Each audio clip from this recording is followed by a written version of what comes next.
drowning, being ran over by a bus, falling from a 9-story building, or being eaten by a shark. What do all of these have in common? They're all very unpleasant ways to die, that's correct. However, according to a national survey cited in the academic journal Clearinghouse, Americans are more afraid of public speaking than death. Other surveys rank the fear of public speaking in the same categories as the fear of spiders, snakes, heights, and flying. How many of you here are afraid of any of these? Yeah, we are too. So. All right. Part of being afraid is being unprepared. And that's what we're here to talk to you about today. Hello, this is... I'm Christina. I am Christiana. And I'm Connor. And we are students taking a class called Fundamentals of Public Speaking. And we're doing this to improve many areas of our speech, one of which is how to write a speech, which is what we're here to talk to you about today. And we hope this will help you in dealing with your anxiety when giving your speeches. Now, raise your hand if you've ever felt nervous. Come on, I know you all have. There you go. Yeah, guess what? We have too. Luckily, we're here to help you conquer your nerves by giving you the basics to organizing a speech, listening while a speech is being given, and asking good questions once the speech is over. First, we need to talk about how to organize a speech. So I'm going to pass it over to Christiana, who's going to talk to you about that, starting out with a brief discussion on how to formulate a good research question. Before you start your research, you should create a research question that is answered by the information that you gathered. The two countries that you're going to talk about have a lot of information, so coming up with a research question will save you a lot of time. And your research question should involve something that you wanted to know or something interests you. For example, if you want to know more about the main religions of Brazil and Spain, a good research question might be, what are the biggest religious similarity and difference between these two countries? And this research question should be relatively narrow, otherwise it won't save you a lot of time. Once you have figured out your research question, you must do some research to answer your question. Once you get your question answered, and you can start to write your speech. A best place to start to write your speech is the introduction part. It's more like the head of the body. Wow. I'm sorry. And usually introduction part look to achieve 4 things. The first one is to get attention of the audience. The second one is to review the topic of the speech. The third one is to establish credibility and goodwill. The last one is preview the body of the speech. And if China and America are the two countries that you want to talk about, you may try to find something really interesting to start your speech. And you can start your speech using some interesting fact like this. Children lose teeth every day, regardless whether they live in America or live in China. In America, if a child loses a tooth, so what do you do? Yeah, put it under your pillow, and you hope the tooth fairy will take it to exchange of money. But do you know what do we do in China? No, if a child loses an upper tooth, the parents gonna plant the tooth into the ground. And if a child loses a lower tooth, they're gonna throw the tooth onto the roof. So this interesting fact identify the difference between these two countries. Now I will pass it over to Christina. All right. The final sentence of the introduction paragraph is called the previous statement. We often call the previous statement the thesis statement. It identifies the main points to be discussed in the body of your speech. It's important because the previous statement allows the audience to follow along with what you're going to be talking about.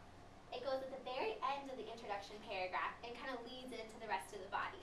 So just like Christina said, the introduction could be considered the head of the body, while the previous statement could be the neck. It kind of leads into the rest of everything else. So now I want to talk about the main points of a body. The body of a speech is like the bones of a person. A person can't function properly without bones, just like a speech can't function properly without the body. It's important to be thoughtful when choosing your main points because they provide the foundation for your body. You can think of the main points like the ribs of a body. The ribs kind of hold you up, and that's what the main points do for the body of a speech. So usually people do 2 to 5 main points for their speech, but in your case you may just want to have 2 main points, such as the similarities and differences of 2 different countries. Since you only have 3 minutes, make sure you keep your speech in mind and make sure you organize your speech according to time. So after you organize your speech, it's important to provide support for what what you're going to be saying. There are 3 types of supporting material. That's examples, statistics, and testimony. Examples help the audience understand what you're going to be talking about. Say you wanted to compare the differences between Middle Eastern fashion and Japanese fashion. You could do this by describing it, or you could provide this in an example in the form of 2 pictures. Now let's talk about statistics. Statistics are also easy to understand, but they are provided as numerical data. Statistics are great and effective because they provide your main points with support that can't be argued against. So say you wanted to compare 2 countries, such as Afghanistan and Pakistan. You could say that 99% of people in Afghanistan are Muslim, while 97% of people in Pakistan are Muslim. So that's a great way to compare. And the final type of support is called testimony. Testimony is a quotation or paraphrase used to support a point. There are 2 types of testimony: expert testimony and peer testimony. Expert testimony is provided by somebody who has specific knowledge on that topic. These people are experts in what they're talking about. Peer testimony is provided by an ordinary person who may not have specific knowledge on a topic, but these people have some insight or experience on their topic. So if you wanted to talk about the country of Iraq, you could talk to the Iraqi president. He may be an expert on the country. If you wanted to find peer testimony, you could talk to an American soldier who served in the war in Iraq. Those would be great examples of that. So people like testimony because they're easy to obtain and they provide great support for what you're talking about. Now I'm going to pass it off to Connor to talk to you about the conclusion of a speech. Okay, the final point that we have is the conclusion. You all can think of the conclusion like the leg and the foot of a speech. You see, it really kicks the point home.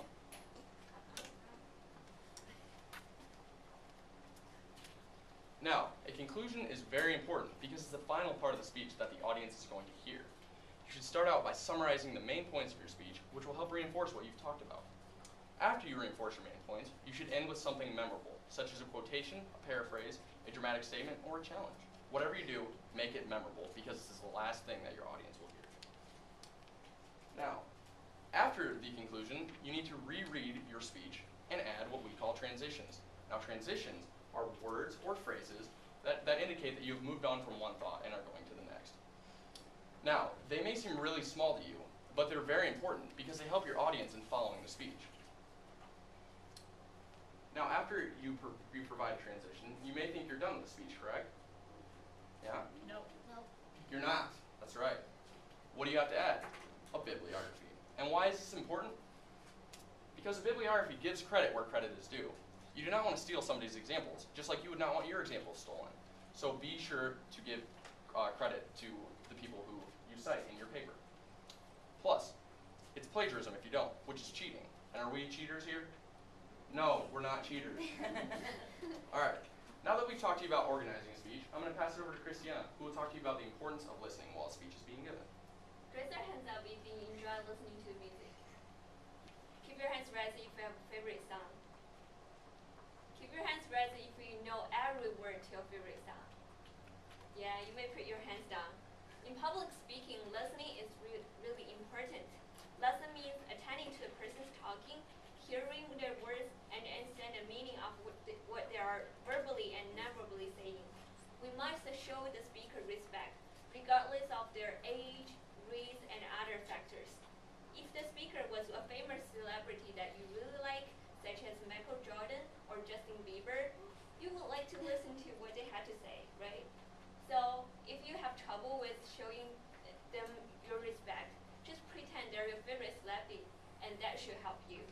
Effective listening also means the listener should not assume. It's also important to actually be paying attention to the speaker. For some people, it's easy to convince the speaker that you are listening, well, in fact, you're thinking about something else. In order to be a good listener, you must be active. So you must have energy and concentration, and inviting body language and the ability to read and reflect on what you hear, and remove all judgments toward the speaker. Now I will going to let Christina tell you about how to be an active listener. As a listener, there are certain hints you can give a speaker to show that you are actively listening. You can show you're paying attention by number 1, being involved in the speech. You can show you're being involved in a speech by getting good eye contact and providing good body language for the speaker. When you do this, you make your speaker feel way more comfortable and more confident to be talking in front of you. Number 2, listen to feeling as well as content. The most important part of a speech is not what is being said, but how the speaker is saying it. If I'm really sad, I'm going to be expressing sadness. It's your job as an audience member to understand why that is. Number 3, try to relate to the speaker. Everybody gets nervous, so even if the speaker is struggling, try and understand that they have something to say. Give the speaker respect and show good body language because that will give them the confidence they need. And number 4, avoid distractions. If the fire alarm is going off, that's the only reason why you should not be paying attention to the speaker and giving them your full respect. Now that we've talked about how to show you are actively listening, Connor will talk to you about ways to make a speaker feel welcome and unwelcome. How many of you are familiar with the phrase, actions speak louder than words? All right. With listening, the phrase should be, your actions are your words. The reason they call it body language is because when you are listening to a speech, you're communicating through your actions. There are many ways to make a speaker feel welcome and unwelcome. Christiana is going to show you those ways, so just pay attention to her. Bad body positions include crossing your arms and legs, leaning away from the speaker, reading or working on something else, arriving late and leaving early, as well as not paying attention to what the speaker has to say. Now she's going to show you how you should show the speaker that you're listening. Now, you should have your hands in your lap or on the table. Now, you all can act this out if you'd like. You should lean towards the speaker. You should have good eye contact and good body language. You should pay attention to what the speaker is saying. And you should arrive early and stay late. Now, we all want to feel comfortable when giving speeches because, heck, they're already hard enough, right? We're all nervous. So do your part as the listener to give the speaker reason to stand before you. Now that I've done talking about that, I'm going to pass it over to Christiana, who is going to give you advice on how to ask good questions after a speech is over. Asking questions are important for two main purposes. They show the speaker that you are listening to the speech and they clear up any confusion that you might have during the speech. If you have a question, make sure to wait until the end of the speech to ask.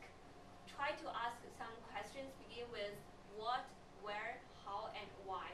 And try not to ask yes or no questions, because this kind of questions give the speaker very little room to respond. And if you get confused, you just ask. Because even the smartest person, such as Albert Einstein or Bill Gates, when they get confused, they always ask too. So now I will pass it over to Christina to wrap the speech up. In closing, we have shared with you ways to write a speech. We showed you how to actively listen to your speaker and how to ask good questions. When you're organizing your speech, it is very important to organize correctly because if you don't, then your speech may not reach its full potential. When someone is speaking, it's important to actively listen to what that person is saying because if you're not actively listening, then how are you going to understand what the speaker even said? If that speaker has the courage to stand before you, they deserve your full respect. And if you're confused about anything the speaker talks about or says, make sure to ask questions for clarification. You could ask questions that start with when, what, how, and why, instead of just yes or no questions. As your presentations come closer, we challenge you all to use all the tips that we've provided for you today and try and plan in advance. So thank you for your time and good luck on all your speeches.